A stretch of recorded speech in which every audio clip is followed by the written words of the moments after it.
Assalamualaikum warahmatullahi wabarakatuh. Perkenalkan, nama saya Marleni Awang. Saya dari jurusan Hukum Tata Negara Lokal C, Angkatan 18, mata kuliah Hukum Acara Pidana semester 5. Baiklah, di sini saya akan menjelaskan bagaimana proses melaporkan tindak pidana ke kepolisian. Langkah yang pertama yaitu membuat laporan. Sebelum kita membuat laporan, ada baiknya kita mengetahui apa itu laporan. Menurut Kitab Undang-Undang Hukum Acara Pidana, Pasal 1 Angka 24 Undang-Undang Nomor 8 Tahun 1981, laporan adalah pemberitahuan yang disampaikan oleh seorang karena hak atau kewajiban berdasarkan undang-undang kepada pejabat yang berwenang tentang telah atau sedang atau diduga akan terjadi peristiwa pidana. Dari pengertian tersebut, kita dapat mengambil kesimpulan bahwa apa yang kita laporkan termasuk tindak pidana atau bukan. Jadi, dari laporan ini, pejabat yang berwenang akan mengkaji terlebih dahulu.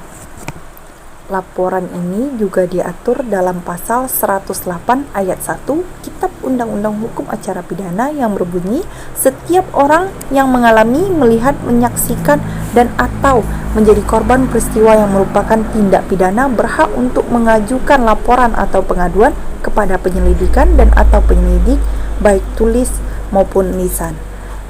Langkah yang kedua yaitu dengan mendatangi kantor kepolisian di mana peristiwa tersebut terjadi.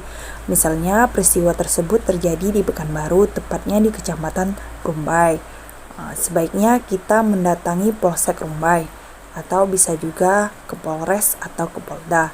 Yang ketiga, jika kita telah tiba di kantor kepolisian, maka usahakan kita membawa identitas diri, yaitu SIM, KTP, KK, paspor. Kemudian kita langsung ke SPKT atau Sentral Pelayanan Kepolisian Terpadu. SPKT sebagai pelaksana tugas pokok di bidang wilayah kepolisian. SPKT bertugas untuk memberikan pelayanan terhadap laporan atau pengaduan masyarakat.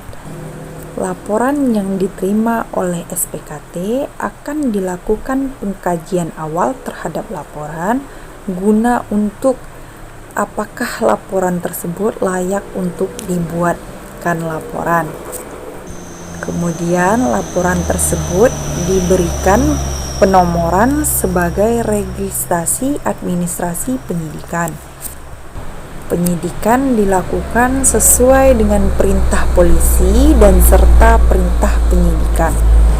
Yang keempat yaitu setelah laporan polisi dibuat terhadap laporan akan dilakukan pemeriksaan yang dituangkan di dalam berita acara, pemeriksaan saksi pelapor atau pihak P saksi pelapor. Dalam melaporkan sebuah tindak pidana di dalam kepolisian, dalam hal ini tidak dipungut biaya. Namun, jika ada oknum yang meminta bayaran, maka kita dapat melaporkan kepada Saksi Profesi dan Pengamanan Polri. Sekian dari penjelasan saya, lebih dan kurang saya mohon maaf. Wabillahi taufik wal hidayah. Assalamualaikum warahmatullahi wabarakatuh.